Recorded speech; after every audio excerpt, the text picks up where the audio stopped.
Well, if you're tired of seeing construction every time you go to DIA, you are not alone. But the airport says there is finally an end in sight. That is some relief. Denver 7's Daniel Kreuter is following up on the airport's big reveal of the Great Hall makeover, which officials say is the final construction project affecting travelers. By now, we're all familiar with this area and this one. Grandma. But in 2 years, they will be unrecognizable. The big thing here is Colorado-centric. Trading the oh-so-familiar security lines for a 60-foot tall cottonwood tree statue, seating areas, a bar, and space for entertainment. Over on the other side, those wooden benches swapped out for new seating and lighting.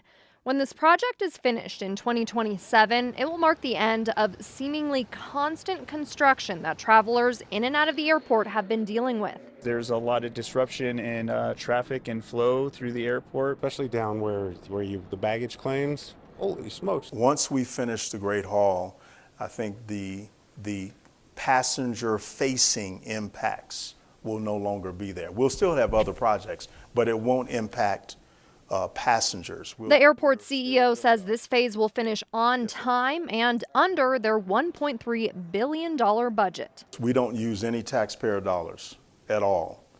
And so what we generate here is what we live on, right? And so, it's very, very important for us to be efficient.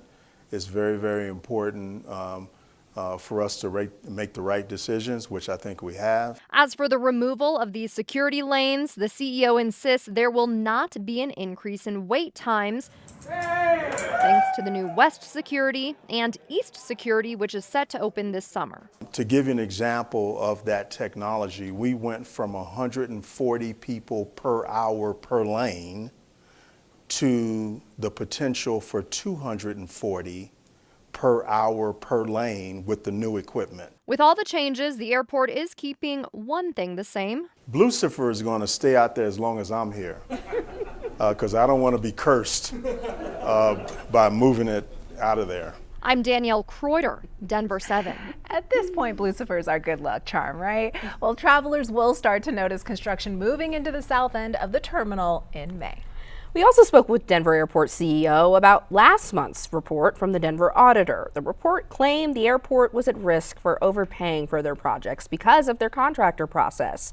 CEO Phil Washington tells us their process for finding contractors is working, but they respect the findings of the auditor.